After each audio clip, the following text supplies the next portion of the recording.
Guys, how we doing? So, totally not Mark has uploaded a new video and he's done another Who Did It Better. I love these. I find them so interesting because at the same time though, I'll be a minute honest, like it's always, I'd just seen the original dub. But it's always cool to see the comparisons, the differences in the dialogue and stuff. I'm hoping to do the manga again because in the last one it was like the manga was really cool and then when they did Kai was like, we're going to go back to how the manga was, blah blah blah. But anyway, Who Did It Better? Super Saiyan 3. This video is sponsored by NordVPN. Cool. And this is to go Beyond. even further beyond.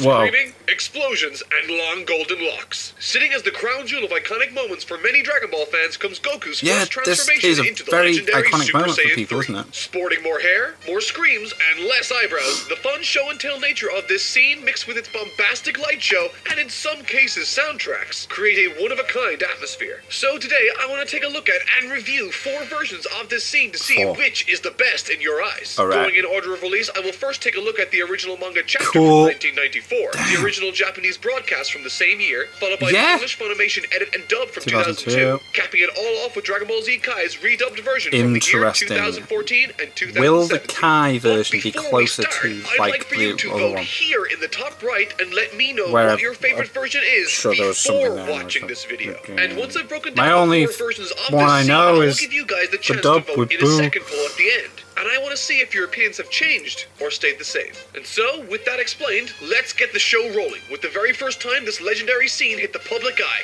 And to do that, we need to go all the way back to the streets of Japan in the mid-1990s. Originally released on June 14th, 1994 via Weekly Shonen Jump, titled The Limit Super Saiyan 3. This was written and drawn entirely by Akira Toriyama and is about 13 pages long. The chapter itself picks up right after Goku teleports in front of Majin Buu and Babidi in order to stall his destruction, allowing Trunks the time to find the Dragon Radar in Capsule Corp. So let's see how similar or different the manga looks and reads. The chapter kicks off right after Goku announced that he'll have to go past the Super Saiyan level. Nice cliffhanger. As Piccolo questions, past Super Saiyan, beyond the original? Goku is of course only doing this to buy as much time as he can, and as he stands before Buu, Goku thinks to himself, Trunks, your chi stopped moving. Will you get going? I don't really want to do this. As Trunks just floats there in awe at Goku's strength. Goku shouts out for him to retrieve the radar. Initially perplexed, Babidi and Majin Buu's focus quickly return to Goku as he powers down to base form. Goku says, I want to teach you about Saiyans so it's easier to understand. From this point, Goku proceeds to go through all of his Super Saiyan transformations. By the time this chapter was released, Akira Toriyama had been drawing and writing the Dragon Ball story for almost 10 years. Over that decade, his art style changed considerably, going from round and soft in early Dragon Ball to sharp and jagged by the Buu saga.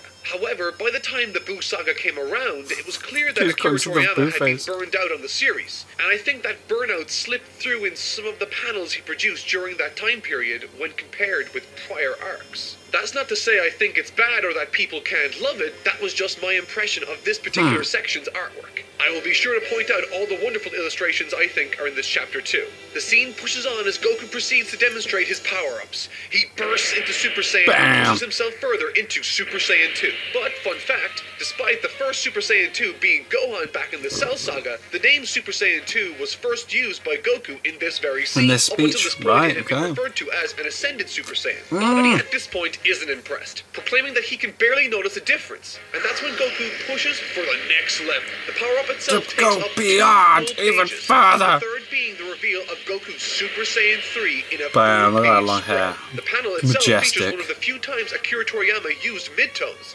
It's a terrific illustration. Buu goes on to remark that he looks scary, but that he's not afraid. Babidi then instructs Buu to finish him off, and in that instant, Goku begins his assault on Majin Buu, which involves some of my favorite panels from this arc. Goku throws Buu into the water, but he bounces back almost immediately, firing a barrage of blasts towards the Saiyan that he blocks with relative ease. As Buu flies closer, Goku notices that his attacks haven't hurt him at all. In a flash, Buu stretches his arm to sucker punch Goku in the face. However, both he and Buu are left smiling in the end. They're enjoying it. Kai to scream, if you keep using your power, you'll lose the time you have left on Earth. Yeah, because he's got the Halo ring and to the kids. And that concludes the manga's chapter. Now let's see how the other versions compare. Starting with the original Japanese broadcast. Original release, November 9th, 1994. It's like 5 months later.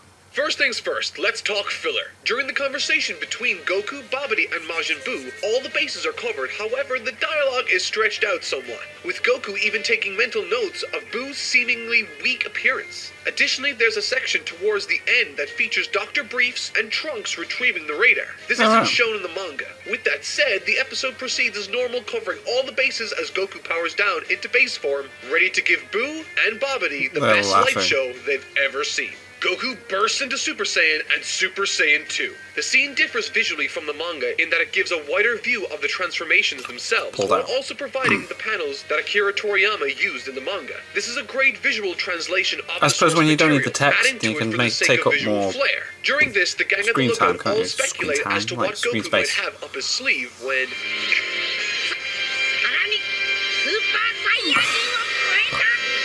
The artwork is magnificent in this scene, and the direction for the transformation itself is breathtaking, utilizing the manga for direction, but adding to it in ways that make sense for an animation medium. Electricity, flashing aura, sweat droplets, additional angles, and environmental animation through the ocean, cities, and clouds, building this up to be the biggest and most spectacular transformation in the series to date. Amazing. Somewhat interestingly, there's an extra cutscene showing Goku revert to an ape, his regular adult form, and ultimately a child, as he explodes into a fully realized Super Saiyan 3. With like, it's meant to be like lighting, the culmination of everything. Bam, this is it. Itself. The fight that ensues proceeds as normal, however the action is prolonged and stretched out in order to fit within the runtime of that episode. I wonder how T4 Star will do it. I really do. It's like, because they're doing the Buu Saga now. The original run of Dragon Ball. It's a score that is still held in high regard amongst the fans of this version today. But before we jump ahead to the Funimation dub, I want to quickly thank today's sponsor, NordVPN.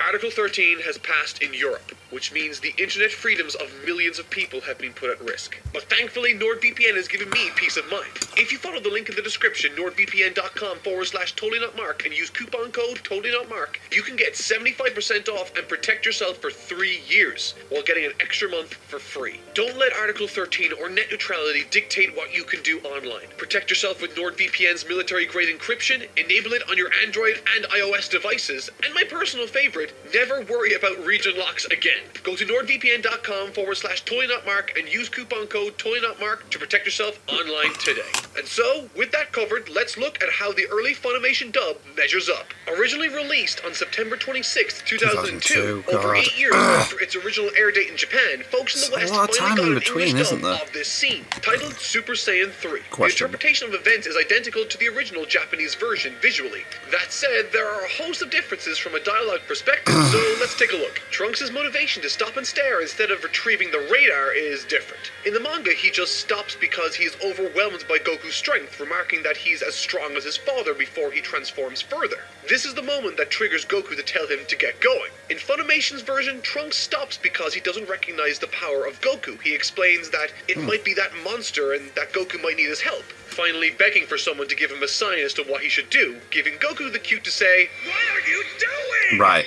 Goku regains the attention of Babidi and Buu as he powers down, demonstrating his base form. He elevates to Super Saiyan and eventually Super Saiyan 2, explaining what they are to the two evildoers. What follows is one of the most famous performances by the English voice actor of Goku, Mr. Sean Schimmel. Is to go even further beyond. What follows are literal minutes of screaming and one of the most famous Brooke Faulkner tracks in circulation, the Super Saiyan 3 theme. The rest of the episode proceeds as normal, featuring in the Kikuchi score's place, as I mentioned earlier, the Bruce Faulkner score. And with that one done, let's jump forward to our last version, Dragon Ball Kai, entitled Delay Majin Buu, The Limit, Super Saiyan 3. This episode was redubbed and released on October 19, 2014 in Japan, but wouldn't be released until September 23rd, 2017 for English-speaking audiences. The driving force behind the Dragon Ball Kai forget that Kai isn't just like the English. Essentially have a recut, streamlined version of the original run of the Dragon Ball anime, aiming to cut out much of the filler portions in the story where possible. And they pretty much did that with this episode. its pacing is noticeably faster. However, with that said, there are still cutaways to the tournament grounds with Mr. Satan delivering speeches to the audience. The dialogue in the Japanese version itself is just as faithful and accurate as the initial broadcast from the 90s was. So let's focus and take a look at the English dub of this section. The scene with Trunks' stopping has been rescripted to be more in line with the original Japanese broadcast. Trunks now stops and remarks that Goku is as strong as his dad was in Super Saiyan 2. The confusion that was once there in the original Funimation dub has been replaced with shock and awe similar to the manga and original broadcast. This next level goes way beyond Super Saiyan 2! There isn't really much to comment on regarding the subsequent power-up that I haven't already pointed out. It's just as visually impressive, and both performances are just as great as they were in prior versions. The music used is neither the Kikuchi score or the Bruce Faulkner tracks, but the Sumitomo soundtrack. Sumitomo has since gone on to produce the soundtracks for Super and the Dragon Ball Super Broly movie. Nice. Something of note is that a substantial amount of criticism has been lobbed at Dragon Ball Kai's visuals specifically during this portion of the story. The visuals have been criticized as being overly saturated in color and in some cases poorly color corrected when compared alongside the original series. And so, as promised, this is where things get really interesting. Now that I have broken down the original manga chapter from 1994, the original Japanese broadcast from that same year, the Funimation dub from 2002, and Dragon Ball Kai's version from 2014 and 17, I would like to present you with the opportunity to cast your vote a second time. Click here and let us know which interpretation of the events outlined do you think presented it best. Did your opinion change or did it stay the same? Let me know in the comments down below. I'm really interested to read your thoughts and to see the results of this video. If you guys want to see more videos like this one, feel free to subscribe. I upload every Thursday. And don't forget to leave a like or dislike on the video. Thank you so much for watching, and I'll see you all next week. Fair enough. Good video. It's nice to see the comparisons, the differences. I like that stuff. It's cool. He does good videos. I will eventually get round to the One Punch Man he's done. I just, like, every time I want to, then he uploads something else that's Dragon Ball related, and I much prefer that. So, yeah. Thank you guys very much for watching. What do you guys think of that? What do you guys think of this? Click like, subscribe if you haven't already. Leave comments down below. Let me know what I should watch and discuss in future videos, and I'll see you guys. Just all you guys next time.